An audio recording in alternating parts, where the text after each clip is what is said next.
Nakikita niyo po ba ito mga bossing? Bumili ako ng isang garapon na ganito mga bossing. At alam niyo po ba mga bossing ko na napakaswerte ng yellow mustard seeds mga bossing. Marami kayong pwedeng gawin po dito mga bossing. Ito pa mga bossing ko, kung makikita po ninyo, parang munggo po siya mga bossing. Pero mas maliliit po yan mga bossing ko sa munggo. At marami pong pinaggagamitan po nito mga bossing. Lalo na kung ikaw po lagi ay gipit tungkol sa usapin ng pera.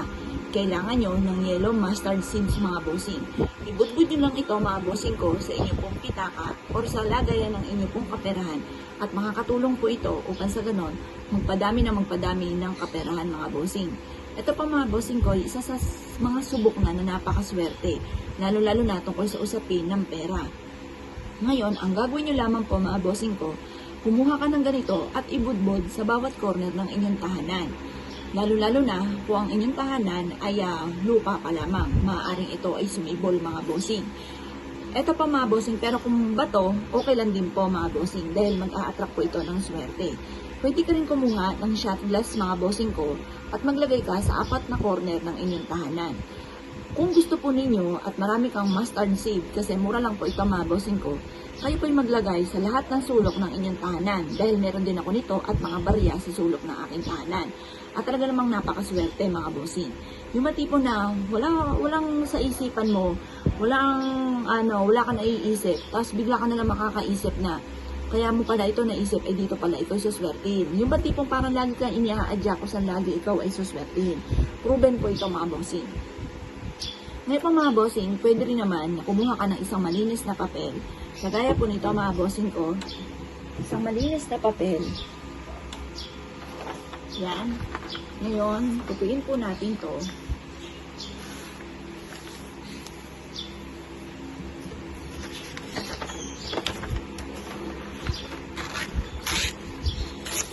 Ito kalahati lamang ating gagamitin. At pagkatapos,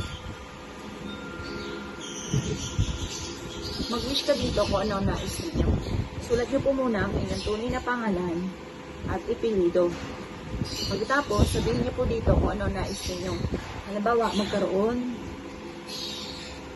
magkaroon ako agad ng 7 million. Ganoon ang mga pag-wish ng walang gamit na sana, direct to the point.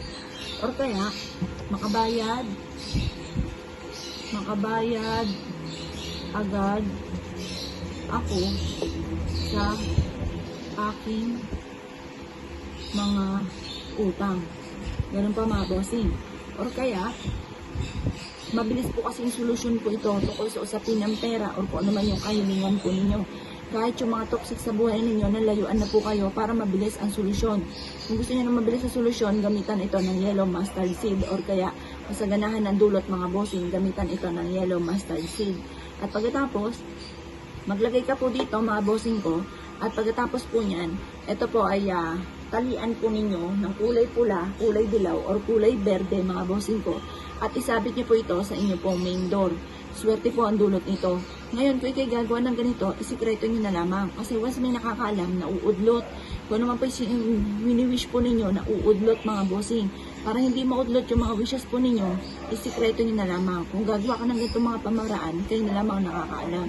Kasi once may nakakaalam, natatagalan bago matupad ko ano may mga wini-wish mga bossing.